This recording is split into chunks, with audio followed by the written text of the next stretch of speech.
people, and welcome to another edition of yours truly, Josiah Willis. Here they were, another reaction. Let's go right ahead and get back to it. Back to some rock music. Maybe it's alternative, maybe some grunge, maybe it is from Seattle, because we have my guys, Nirvana. All Apologies, the official live performance via MTV Unplugged. And you guys already know, I got my bro, my best friend, my brother. He's back here, you know what I'm saying? On the King Life, Josiah podcast. No, not podcast, it's a reaction channel. Reaction channel. Sorry, it's been a minute, I'm a little bit, fluttered, you know what I'm saying? I don't know if the word is fluttered or it's like flustered. I think it's flustered, that's the word for it, yes. Anyways, this is my guy, Bruno is back, you know what I'm saying? He is back here. You know what's funny? I think this is the first time you've done a reaction with me where you not had your glasses on. Oh, probably. Right, he got hired with the hot gang, you know what I'm saying? You feel me? Like, that's how it gotta be, you see him? But yes, he is back. If you remember him from last time, he actually was on about 3 reactions with me. It was Soul Stereo. I believe we did one for Danny Lux. And was there one more? I think yes, but we did Alice in Chains, yeah. We did Alice in Chains. I'm quite sure we did. Yeah, we did. Alice in Chains, Soul Stereo. Right. And then there was there? I just want we did like 3 reactions together that same day. Yeah. Oh, was it 3? Just 3 so far? Yeah. Okay, got you. Yeah, man. So here we are. He's back. You know what I'm saying? Be nice with him on the comments, please. I will. You know what I'm saying? I'll come with my guys with machine guns. We'll come get you guys. Nah. It's been quite the minute since I've done my last Nirvana reaction. I believe my last reaction to Nirvana was About a Girl back in August of 2022.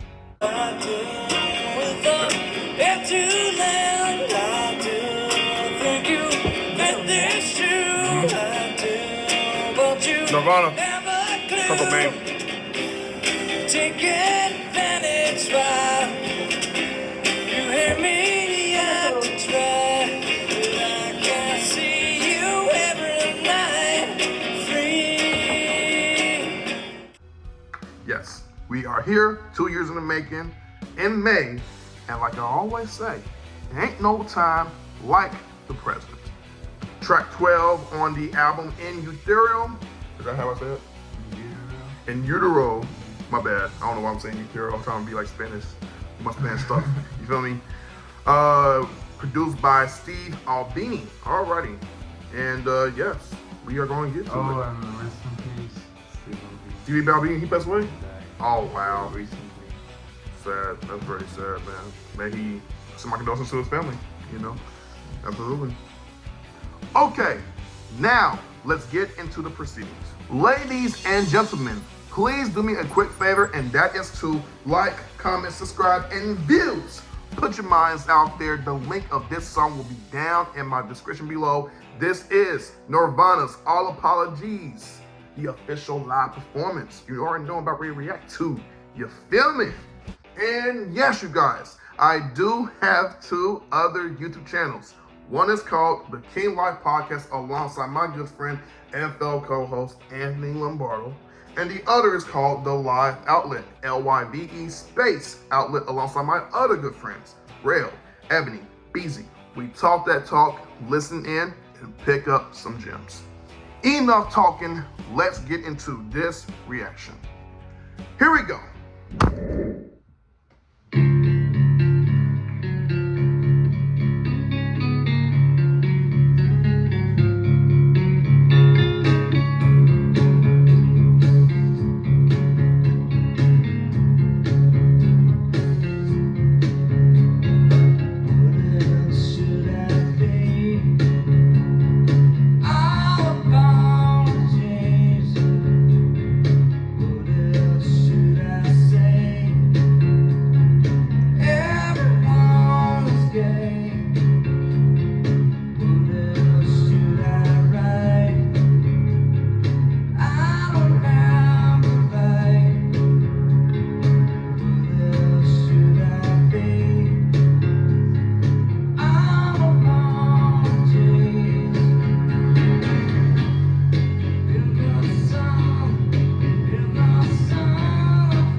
First and foremost, R.I.P. to the legend Kurt Cobain. Second of all, me and my guy Bruno here have done, well, I won't say covers.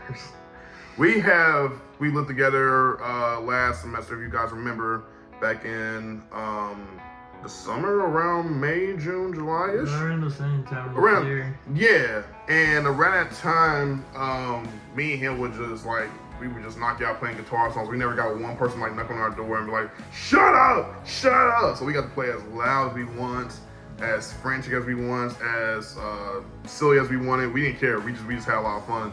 And I remember one of our go-to songs was All Apologies. And if we didn't do All Apologies, we did Lithium. If we didn't do Lithium, we did Come As You Are, or Smells Like Teen Spirit. And if it was Nirvana, sometimes it'd be other different bands, you know what I mean? Like Radiohead, for instance. We love Creep. So Audio Slave too. Like a Stone. All the grunge, man. Yeah, bro. There's some really dope. I think we attempted Alice in Chains one time. Yeah, Wood. Right? Yes, Wood. And I think maybe what's the name of that song? I forgot the name of the song. I can't remember. From Alice in Chains? Yeah, from Alice in Chains. It was a song where it was like the chorus go, ooh, I can't sing it. I remember. Yeah, something like that. My guy here wants me to play the riff for All Apologies.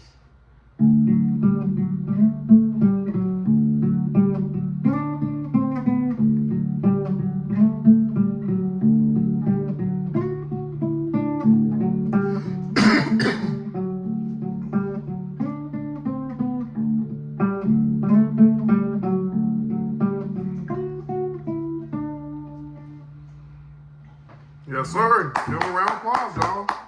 Give him a round of applause. This guitar that he played is now my guitar. It used to be his guitar, if you remember. Used to be. But here we are. I have another one. Yeah. We can jam. We can definitely freaking jam for sure. Yeah.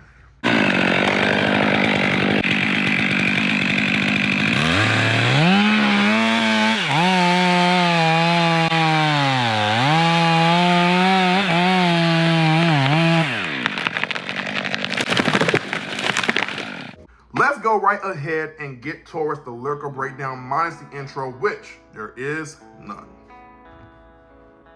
Verse 1. What else should I be?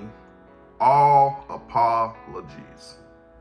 So the entire structure from what's been said of this whole entire verse is very rhetorical of what Kurt Cobain. He's not really saying that he has like real answers to either one of these questions, just so you know. But rather it is the humor of what people expect Kurt Cobain to feel, or what he mockingly apologizes for when it comes to his views, let alone his words, which is why you'll get later on in there into the whole entire verse. One thing I would say about him, of course, it's just an speculation because I never got to know him, of course. But I really believe that he really cared about what people thought about him and how he looked, even though most people think that he was like, I don't give a damn for me, and like that, he really cared. Yeah, I believe he did. I believe he really, really did, because he's human, you know what I'm saying? I think we're all human, so a lot of times you're going to care about what people say about you. If there's a perception about you that, or a reputation that you've been known for to have, you can address it as to either why you may have had that, or where that is false. He was also super hard on himself. I agree. I believe he was too. I really do. What else could I say? Everyone is gay. So he's not using the word gay as an insult for those who, you know, want to call him out for being homophobic or whatever. I think Kurt Cobain actually supported the LGBTQ community before it became known as the LGBTQ community, like from back then. So he talks about that, why gay itself was an insult back in the 90s you were in. That was just the thing you couldn't do. You didn't want to do that. He said, one time he famously said that although I am not gay, I wish I were, just so I can piss people off for being homophobes. So yeah, he was very blunt and he had no filter about how he, you know, offended people with saying things like that. And also, fun fact, the original lyrics was everyone is same. Yeah. It's also interesting too, like he did a live at a Reading, I think it's called Live at Reading show, where there's a version of it where he says everyone is gray, you know what I'm saying, instead of gay, you know what I'm saying? So there's another thing about him saying that. And yeah, Kurt Cobain was, again, ahead of his time, I might say. What else could I write? I don't have the right. Seems like it's just a good old rhyme. Well, he might have also felt that he didn't have the right to say anything because he had so many problems that he wasn't in a place where he was someone to tell people, hey, you should do this or that, because sometimes people take lyrics so seriously that they live based on what the lyricist says, right? It could be, or living vicariously through whatever else, you know what I'm saying, that could be as well, as far as how it's written. Just so you guys know, if we have missed anything, let me know in the comments below what we may have misinterpreted as when it comes to this song. Because right now we're just giving you that, an interpretation, not actual facts about what we're covering here, but we're giving you a sense of what we think we know versus what we do know, okay? So we're clear. All Nirvana songs, and I'm pretty sure Kurt Cobain was like really big on people giving their own interpretation to whatever he wrote. Like he really was very open with that. I mean, when you think about the song titles, he was never like, he didn't have the greatest song titles to give you a clear indication of what he was going to talk about. You just had to listen to it. It was just more of like, here's my song title, you listen to it, come up with your own interpretation as to why I wrote it. You know what I'm saying? And then if you're correct, you're correct. If you're not, you would never know the reasons as to why I did. So that's just the only thing. And that's the beauty of artistry, is be able to be creative and different and unique. And I think, you know, people used to always say back in the day, like, I'm a big pro wrestling fan, so like ECW has this around the time Nirvana came around. So you had Change with the Times, and when Nirvana came around, you had to be that alternative. You had to be that shift. And so that's where Nirvana was to rock music. And they were that shift. It was grunge, it was something different, it was, you never heard it, so now you know, right? Chorus and pre-chorus. In the sun, I feel as one, in the sun, Mary, buried. Very, that's just something people say, I guess. You know? Don't know. Very. Yeah, I'm gonna say it focuses more on him having such a confused and absurd life than anything else. We know about, you know, how Kurt was, you know, he wrote the melody, from what I was being told, back in 1990 to Courtney Love, before he actually met Courtney Love. I think he may have wrote this before they actually, like, you know, got a chance to like get around with each other. And then the lyrics actually started follow. I think this album or this song itself came out in '93, if I'm not mistaken. How you can spread DNA, you spread, you know, life and how it grows, the disease of life, and being married or when you die and things like that. It's just a bunch of stream of consciousness we're met here when it comes to Kurt Cobain, because he's very like out there, and he was subconsciously abnormal. I'm gonna just keep it real with you, bro. Like, I think that's why he puts together the things that he did. And, you know, again, could I be wrong? Maybe. Let me know if I am. Again, you have that free will. Just be nice with it, okay? Verse 2. I wish I was like you, easily amused. That's my favorite line of the song, actually. Mm-hmm. I feel that way sometimes. Like, sometimes I meet someone and they're like amused about something little, and I wish I was like that sometimes, you know? Yeah, just be able to have like a sense of humor for anything. Sometimes. I get that. I definitely do get that. It also shows that Kurt Cobain, well, it shows his guilt here. You know what I'm saying? It shows that he wished he could have been like his significant other. Whether that may have been Courtney at the time, or they could have been someone else. I don't know for sure. I think it was more so, like, it had to be Courtney, I believe so. He's talking about this, but also I think he's talking about, like, It also could be a reference to a photographer that Kurt Cobain knew named Alice Wheeler, and how she took her experience and I think she took, Kurt drew this line, or not drew this line, but he wrote this line in coincidence towards, you know, the woman that he had met, about like how Alice felt when it came from her mother, and how her mom would be amused, you know what I'm saying, with, you know, art supplies when she was a child, you know what I'm saying, when she experienced her mom just like being laughed and, you know, playing them with essentially toys, things like that. So yeah, interesting, I will say, interesting. Find my nest of salt. Everything's my fault. He found his nest of salt, but he fucked it up. Sorry, that's not you.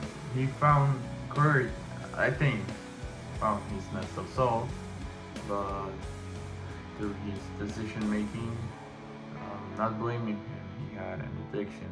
That's a disease. He messed it all up. He made some decisions that really took a toll on his family and plans he might have had, and his relationship, his daughter, everything. It's true. He takes the blame.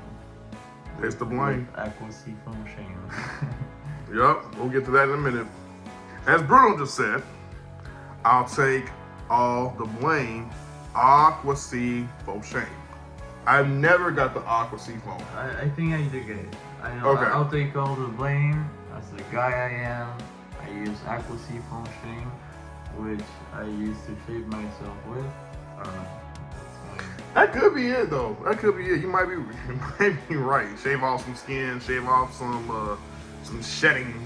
You know, so he'll do some shedding to get back to being, you know, what he was or how he can be. But it also could be like shaming him with her gaze, like her eyes. You know what I'm saying? Just staring at him and some other stuff. So yeah, bro. Again. Yeah, maybe it's a little deeper than. It could be deeper, bro. It could be further more. Like Kurt is, he was just, you know, again, this man was ahead of his time, you know, ahead of his time. Sunburn, freezer burn. If you was to go somewhere like in the north, south, somewhere that was warm, apparently if you stay there, it could get cold, you know what I'm saying? But eventually it will be burned. It will be not so cold. It will not be so icy, because you have lived too long of your life, so there will be pain that comes from that. It's a lot of different layers with that. Sunburn, freeze, and burn actually holds a whole lot of weight. It's just, again, it's how you interpret it. Choking on the ashes of her enemy. This line could potentially be a callback to a song, I think, from Francis Farmer on... That's gotta be it. Okay. It's gotta be a reference to Francis Farmer. Francis Farmer, that's what I was thinking too. Francis Farmer will have her revenge, I think, on Seattle, which basically says, she'll come back as fire to burn all the liars, leave a blanket of ash on the ground. Yeah. Are you familiar with that? Yeah. Oh, wow, that's crazy. Okay. I know his song. Yeah, absolutely. I just thought of it because I remember coming across Francis Farmer, I think, the day before when I did this song. So, like, yeah, I didn't know too much about it. But now that you know, how the irony falls right through. I normally don't do the outro, but for this time, I'll go right ahead and do it. Outro. All in all is all we are. Apparently, this comes from extremely complex Buddhist quote, meaning that we are all things in existence as one. I think this is Kurt's way of saying, I know I made mistakes. I know I can't re-answer the questions of what I've been asking myself, what else should I be? All apologies, all this other stuff. The way Kurt has plainly put it is that he would say the song is about being peaceful. I think the words were peaceful, happy, and comfort. I think that's how he would describe the song. It is, in a way, you know what I'm saying? It is, it's just very, like, harsh on Kurt, you know, when it comes to his psyche and him holding himself accountable as a human being, which is good, but at the same time, I also felt like that kind of did a number on his mental health, in my opinion. So hopefully, I mean, you know, I don't want to say that we affected him badly. We all know what happened with Kurt. I'm not going to get into that because, you know, it's a bit graphic, but we know for a fact what led to him, you know, passing away. It just is a thing that, you know, showcases his artistic vision and what he meant for rock/grunge music. So there you go. If you guys enjoyed this song reaction, please request for more songs by Nirvana or artists that are very similar. Ladies and gentlemen, please do me a quick favor, and that is to, again, like, comment, subscribe, and views. Put your minds out there. The link of this song will be down in my description below. This was Nirvana's All Apologies, produced by Steve Albini. May he rest in peace as well. From the album In Utero. If you guys would like to, feel free to donate a super thanks to help support this channel, as I would like to return the favor somehow, some way this year in 2024. Follow me on my social media, from Facebook to Instagram to Twitter, where I will try my hardest to remain consistently active, giving you guys old reactions, new reactions, while trying my best, okay, to stay up to date. Any last words, Bruno? It was a pleasure. And that's it. Thank you, guys. King Life, we are out.